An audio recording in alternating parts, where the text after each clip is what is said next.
I was treated like a servant, then everyone regretted it. When I married into the Khanna family, I believed I was stepping into a warm, loving home. My husband, Rohan, had promised me a fresh start. He said his family was traditional but kind. I trusted him. That trust became my biggest mistake. From the first morning after my wedding, I realized I wasn't a daughter-in-law. I was a worker. Get up early, my mother-in-law snapped. A good bahu doesn't sleep after sunrise. I had slept barely 3 hours that night, exhausted from the wedding rituals. Still, I forced myself out of bed and went to the kitchen. By 6 a.m. I was making tea, kneading dough, and frying breakfast for 8 people. No one offered help, no one said thank you. They sat at the dining table while I stood in the kitchen, sweating.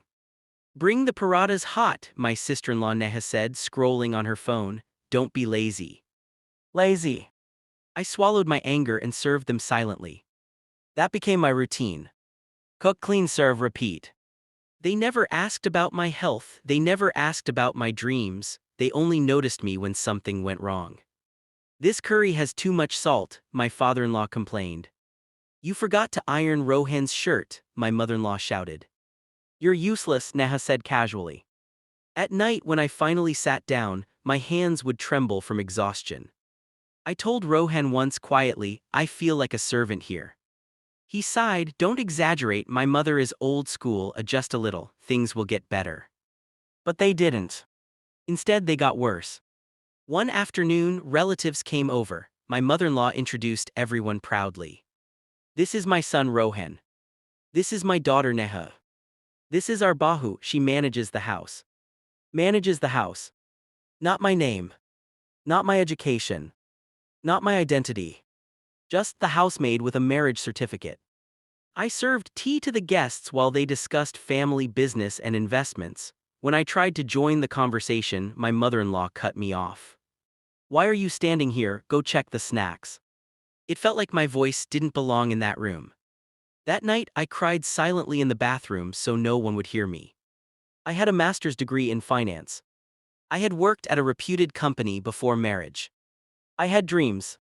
But in that house, I was only a pair of hands. One day, Neha dropped her glass on the floor and it shattered. Look what you made me do, she yelled at me. I was standing in the kitchen, far away from her.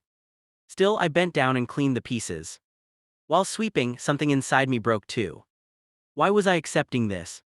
I remembered my father's words before marriage. Never let anyone make you forget who you are. That night, I opened my laptop after months. I updated my resume. I applied for jobs. I didn't tell anyone. For 2 weeks, I balanced interviews with housework. I woke up at 5 a.m., cooked for everyone, cleaned the house, and then attended online interviews from the storeroom.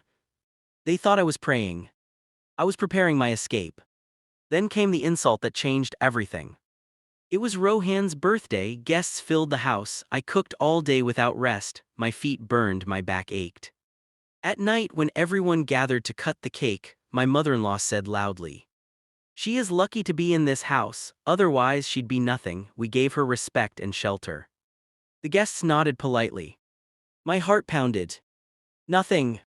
After everything I did, I was still nothing. Neha added with a laugh, yes, she should be grateful. Some girls are born only to serve.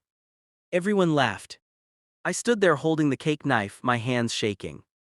That was the moment I decided. They would regret this. A week later I got the call. Congratulations, the HR manager said. You're selected as senior financial analyst. Salary package is 3 times your last job. I covered my mouth to stop myself from crying. Not from sadness. From victory. Still, I said nothing at home. I continued cooking, cleaning, serving. They thought I was weak. They didn't know I was gathering strength. Then came the family function where everything changed. It was my father-in-law's 60th birthday. A big party was planned at a hotel. Relatives, business partners, neighbors, everyone was invited. My mother-in-law handed me a list. Prepare sweets at home too, hotel food is not enough. I nodded. That morning, while everyone dressed in expensive clothes, I wore a simple sari and packed boxes of homemade sweets. At the hotel, they made me stand near the buffet table like a helper. Refill this tray. Bring waters. Go check the kitchen. Not one person introduced me as their daughter-in-law. I was invisible. Then something unexpected happened. A man in a suit walked toward me. Excuse me, are you Anya Sharma? I froze, yes. He smiled, I'm Mr. Verma, director at Suncorp Finance, you interviewed with us. My mother-in-law turned toward us. Interview. Mr. Verma shook my hand, we're impressed by your profile, you'll be joining us next month. The room went silent. My father-in-law stared at me, what is he talking about? I straightened my back. I got a job, senior financial analyst. Neha laughed nervously, you, office job. Mr. Verma raised his eyebrow, she has one of the strongest financial strategies I've seen, we hired her immediately. Whispers spread among the guests. My mother-in-law's face turned pale. You never told us, she hissed. I looked at her calmly. You never asked. Then came the real truth. Mr. Verma continued, actually I should thank you. For what, my father-in-law asked. For allowing her to work here, her investment plan saved our company from huge losses. The guests looked shocked. My uncle whispered, is she really that talented? I took a deep breath. I studied finance for years, I worked before marriage, but in this house I was treated like a servant. Silence. My mother-in-law tried to laugh it off, she's joking. I shook my head, I cooked, cleaned, and served, I wasn't allowed to sit with guests, I wasn't allowed to speak, I was told I was nothing. Rohan stared at me like he was seeing me for the first time. I turned to him, you said adjust, so I did, but I didn't forget who I am. The room felt heavy. Neha whispered, this is embarrassing. I smiled sadly, yes, for me every day. Then came the final blow.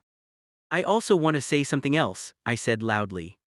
My salary is higher than this house's monthly income. Gasps filled the hall. My father-in-law's jaw dropped. My mother-in-law's hands trembled. The same people who ignored me now looked at me with respect. Suddenly, I wasn't a servant anymore. I was important. And they couldn't handle it. That night at home, my mother-in-law knocked on my door. We didn't know you were so capable, she said softly, why didn't you tell us? I replied calmly, would it have changed how you treated me? She had no answer. Rohan sat beside me, I'm sorry I should have protected you. I looked at him, I didn't need protection, I needed respect. For the first time, he had nothing to say. From that day, things changed. They offered to help in the kitchen. They asked my opinion on financial matters. They used my name. But the damage was done. I had learned something powerful. Respect doesn't come from serving. It comes from knowing your worth. A month later, I moved into my own apartment near my office. Rohan asked, are you leaving us? I said no, I'm choosing myself. Now when I wake up, I don't rush to make tea for 8 people. I make coffee for myself. When I walk into my office, people listen to me. And when I look in the mirror, I don't see a servant. I see a woman who survived humiliation and turned it into strength. They treated me like a servant. Then everyone regretted it.